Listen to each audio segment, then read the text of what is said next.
Hi, welcome to Talk of the Town. I'm Justin Riley, and we have a great show for you today. We're going to be joined by a guest from an old-fashioned general store later in the program. Plus, the South Central Library System, our friends from the South Central Library System will join us and talk about our summer reading program, their summer reading program coming up. But first, I'm joined by some good friends of mine from Madison Area Rehabilitation Centers. We have Courtney Stam and Martha joining us. Welcome to the program, guys. Thank you. Good to have you here. So I'm going to start with you, Courtney. Could you describe we're going to be talking a little bit about the micro enterprises that are supported by Mark. Can you talk a little bit about what those are? Our micro enterprises are small businesses owned by our clients that have developmental disabilities. They allow them to explore their passions and their dreams and make an income by doing that. All of the clients have active roles in their businesses, such as doing inventory, decision making. A lot of them include making the goods that they sell as well. Very cool, very cool. So they get to start their own business. Yes. Awesome, awesome. And what are the types of businesses and products that are available? We have Sassy D's, which is owned by a woman who hand beads her own earrings, necklaces, bracelets, and she actually just started doing anklets as well. We have Mrs. Bow Wow's, which Martha owns. Okay. She makes organic, all-natural dog biscuits. Ooh. That she packages and sells as well. Very cool. There's Bob's Greenhouse, which is owned by a gentleman named Bob. Mm-hmm. He draws portraits, like hand draws them. We sell the originals, but we also have printed them onto like mugs and mouse pads, note cards, various different gift items that we sell as well. Very cool. And we've got some items here that we brought along, and maybe we can kind of get a close-up of those as we go along here. But I also want to ask, like, what are the those are some of the businesses that are available, or the products available in Madison, but you also have a Mount Horeb location as well. Can you talk to us about some of the things that are available there in Mount Horeb? We have Kurt's Coop, which is fresh eggs that are located in Blue Mounds. Okay. They sell the eggs at Mark Mount Horeb and also at the Mark Farmers Market. They have Worms by Frank, which is compost material. Oh, wow. That they sell for fertilization of plants and gardens. They sell those at K&A Greenhouse, Nature's Way, and Mark Mount Horeb, as well as at Mount Horeb Farmers Market. Sure.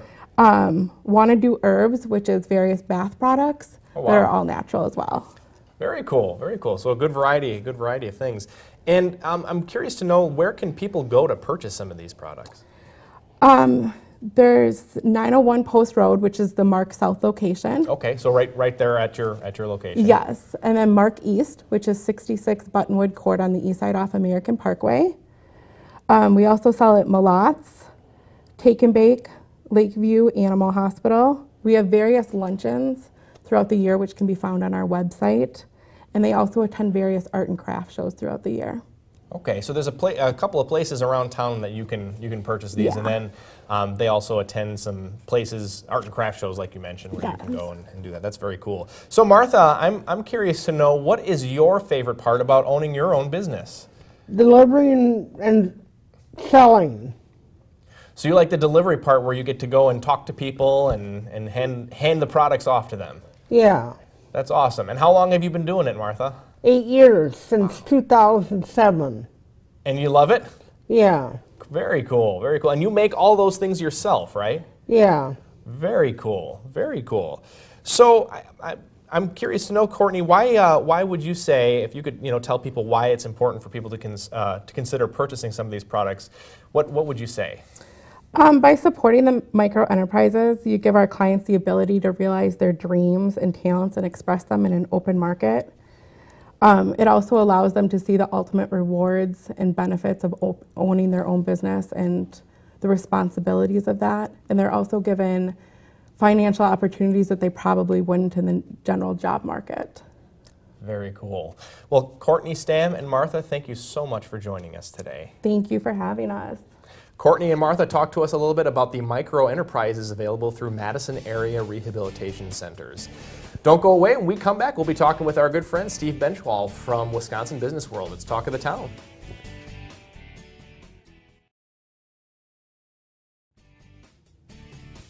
Welcome back to Talk of the Town. We're joined by our good friend Steve Benchwall from Business World. Welcome, Steve. Thanks, great to be here. And I should say Wisconsin Business World because there are other places in the United States that do what we do here in Wisconsin. That's right, and we do it the best. Yes, absolutely. So tell us a little bit about what it is that we do. Yeah. So Wisconsin Business World is a program for high school kids, and hopefully the viewers have maybe seen us on before, and they're kind of familiar with the program now. But for those who maybe are new, it's a program for high school kids, and we offer it in two ways. During the school year, we have a program called Mini Business World, where we engage the kids in kind of a business conference that's the length of one school day.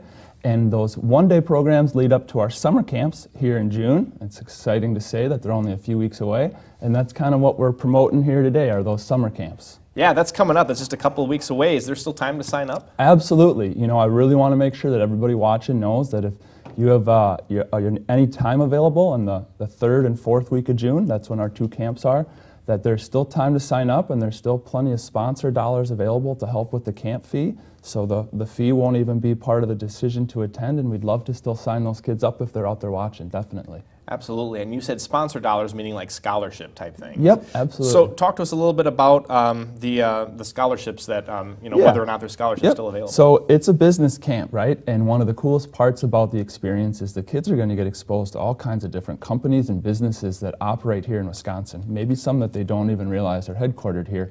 I joke with the kids, you might work for some of these companies one day, and your first impression of them might be at Business World with us, which is kind of neat. But those companies get involved with us financially. Sometimes they host a tour of students. Sometimes they volunteer their time as business mentors to the students. But one of the main ways is financial support. So they'll support us financially, and then we're able to take those sponsor dollars and find families that say, hey, we need a little help with that registration fee. The budget's a little tight at home right now, and we want to make sure our child can participate. And we say, hey, those are the kind of companies those are the kids that those companies want to sponsor and want to involve, making sure that the kids that need some help can kind of get to camp. Yes, definitely. And, this seems like such an interesting and fun opportunity. I kind of wish I was still in high school so that I could kind of come back and do this again. What are some of the highlights, what are some things that kids can expect when they come to this camp? Sure. Well, the best part of my job is that I get to kind of pretend that I am still in high school and live it out with these kids. And to me, the coolest part of the week is seeing their confidence grow during the week.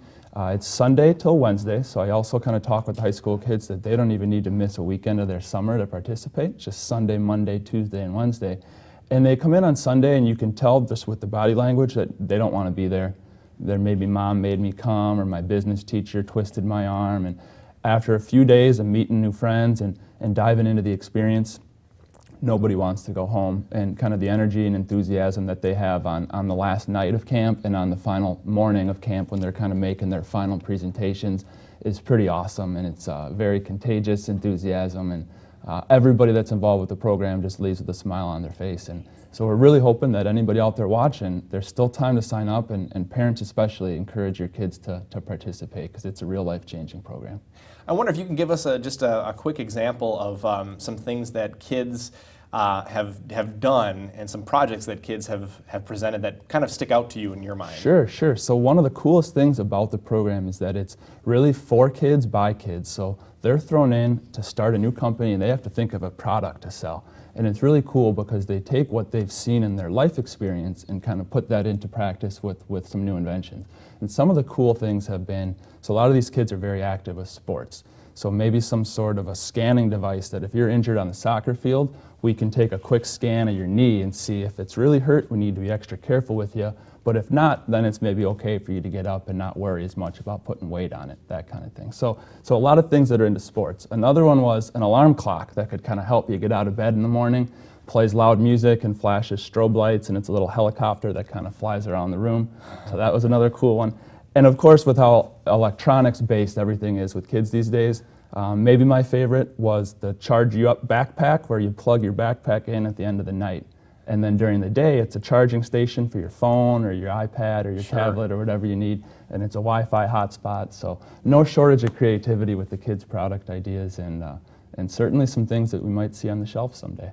Awesome. And there's a kind of a school of thought right now that says that, you know, creativity is kind of not as present in our schools as it is now, or as it used to be. And so I think it's kind of nice for kids to have that opportunity to come and really exercise their right brain. Yeah, so. Absolutely. Sometimes our electronics kind of make us withdrawn and we're not as eager to put ourselves out there, but I think kids today are just as creative and hardworking as they've been in past generations, and it's really awesome to see them kind of demonstrating that firsthand at Business World with these projects. Well, we just have a couple seconds left. Can you tell parents really quickly how to sign up? Yeah, I would say Google Wisconsin Business World. You'll find all of our social media platforms, mainly our website, which is where you can sign up and find sponsor dollars, but you can also find our Facebook, Instagram, YouTube. Got some great videos up there to kind of help convince the kids that it's worth their time and energy to be there, and we hope that they sign up. It's a great experience.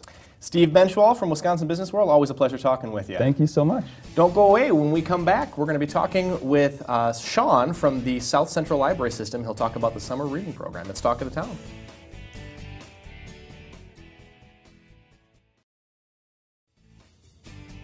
Welcome back to Talk of the Town. Kids, don't think you're off the hook from school yet, because there's a summer reading program going on at your local public library that we're going to hear about now from Sean Brummer from South Central Library System. Sean, welcome to our program. Great, so great to be here. Thank you. Yeah, good to have you here. Thanks for inviting me. So obviously the school year is drawing to a close.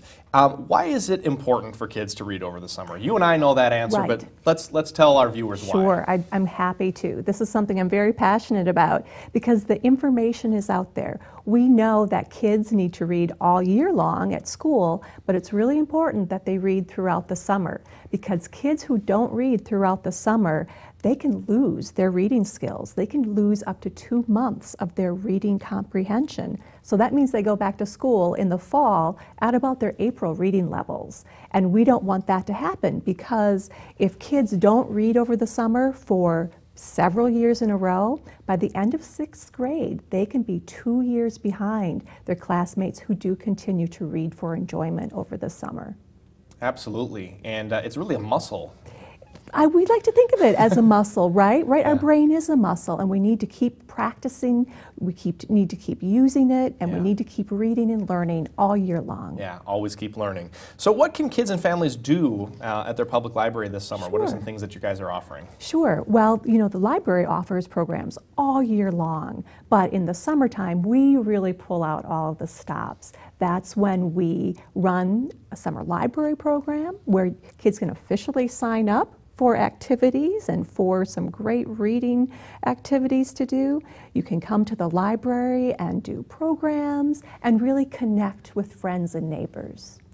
Yeah, and I'm wondering if you can talk to us about specifically what are the types of things that you're doing over there. I mean, do you have opportunities for kids to come in and participate in activities? Mm-hmm. Talk to us a little bit about what those are. Sure. Well, every library has its own program in the summertime. No matter where you live, there is going to be something happening throughout Wisconsin. So it might be different from library to library. It might be different. Okay. It certainly is different, and that's what gives it a real community flair. And that's really what we want, is for children to experience what their community library is offering. It could be a special program. A musician might be coming to the library throughout the summer. There might be fun science activities to do and explore at your library in the summertime, and simply opportunities to come and learn about new books and learn about other things, to learn about things that you're interested in. We all have it at the library. I imagine it's kind of one of those things where each community is sort of its own organic entity, and so the library that's part of that community then sort of follows suit and kind of follows the flavor of that community. Absolutely, that's absolutely true. And we are rich in resources in Wisconsin. We have many wonderful public libraries, and every public library does things their own way. Yeah, and that's good. That's a good thing, That's definitely. what we want. So who can sign up? Who's eligible to sign up for these summer programs? Sure, anybody can. A lot of libraries have programs for babies, for toddlers, for children who need to be read to because they're not quite reading on their own, and certainly programs for school-age kids and teens. And some communities even have programs for adults and families to join in together. So the summer library program has something for everyone. During the school year, you know, they always, the big thing that last time I was in a public school setting was Accelerated Reader, AR, and which is kind of like a contest, so to speak, to see how many minutes of reading you can get. Are you guys offering anything like that? Are there any libraries that are offering something like that during the summer? You know, the summer library program is not a contest. It's not a competition, and what we want is for kids to read all summer long and read what they want to read. So if you want to spend the summer reading graphic novels and comic books, we are going to support you in doing that. And it's one of those things where you want to get the kids to read for enjoyment and not for points or any sort of extrinsic motivation, so to speak. It's all about reading for enjoyment, because when we feel good about what we're reading, we're a little more willing to take risks and try to read something a little more complicated. So it's all about reading for enjoyment and reading for pleasure. Well, before we go really quickly, how can kids and families learn more about what's going on at their public library this summer? Sure. Go to your public library. Talk to a librarian. Ask what's happening over the summertime, and check out your local library's website as well. You'll find out everything that's happening at the summer library program on your library's website and at your librarian. Sean Brummer, thank you so much, from South Central Library System. Thank you so much for joining us today. It's really great to be here. Thank you. Don't go away. When we come back, we'll have a guest from an authentic general store. It's Talk of the Town on CW 57. Welcome back to Talk of the Town. My next guest is Tammy Schreider from the Hazel General Store on Willie Street. Welcome to the program. Well, thank you. Thanks for having me. Good to have you here. So we got to talking a little bit before the program, and I had mentioned, I don't know where that is, and you said there was a reason for that. You guys aren't actually even open yet. That's correct. Yeah. So I'm curious to know, because you own Hatch Art House as well. What made you decide to open up a general store, and what makes Hazel a general store? Well, the space next to Hatch opened up, and I was just brainstorming with some friends about what the neighborhood needed and what would be the best fit. And I decided that Hatch is doing just fine. It's been 4.5 years, and it would be a great time for me to open up a modern-day general store, because the neighborhood is always asking for certain items that Hatch doesn't have, so I figured that I could carry those items at Hazel, thus the general store. Very cool. Yeah. And we were talking also a little bit before the program. You had mentioned that years ago, 100 years ago, there was a general store in every small town, and it carried items based on what the community needed. So how do you decide to do that in a more modern way? How do you decide what to carry at your general store? Well, I'll be taking suggestions from the neighbors and just basically feeding off of that. So if they're asking for more baby items or kids' gifts, then that's what I'll start carrying. Lots of, there's a great variety of items, and I just hear all the time what they're looking for. So that's how we'll figure it out, yeah. Very cool. So being really in tune with the community and the neighborhood is important. Right, yeah. It's all about them. Yeah, absolutely. So you, I'm wondering, because the Hatch Art House, you carry artwork by Wisconsin artists. Are you going to be carrying Wisconsin-only makers of products and so forth at at Hazel General Store? Actually, we'll probably have some Wisconsin artists, but we're opening it up to all USA makers. So that gives us a much larger pool to work from, since we're dealing with such a big variety of items. Right. Yeah. Right. I suppose you're going to probably get a lot of people who want you to carry their items coming to you even. Right, and that happens a lot at Hatch. Yeah. So I'm trying to kind of keep those very separate. Sure, sure. But having a wider pool to choose from, I think, would probably allow you to choose the best for what you want for your neighborhood. Yes, and like a better price point. Everything is, it's really trying to just cater to what the neighborhood is looking for, and a medium price point is always a good thing. Yeah, absolutely. So talk to us a little bit about what's happening next door to Hazel at the Hatch Art House. I want to hear about that too. Yeah, well, Hatch is going to be staying just the same. As we were talking about, we carry only Wisconsin artists, and every month we have a featured artist and an opening reception for them on the second Friday of every month. And that's going to be staying exactly the same. And Hatch and Hazel will basically be working together as a team like sister stores. Sure, Hatch and Hazel. Yeah. I'm going to name my next two kids that, Hatch Nice. and Hazel. What are going to be the hours of the Hazel General Store? They're going to be exactly the same as Hatch, so we're closed on Mondays, and then open Tuesday through Thursday, 11 to 6, Fridays 11 to 7, Saturdays 11 to 5, and Sundays 11 to 4.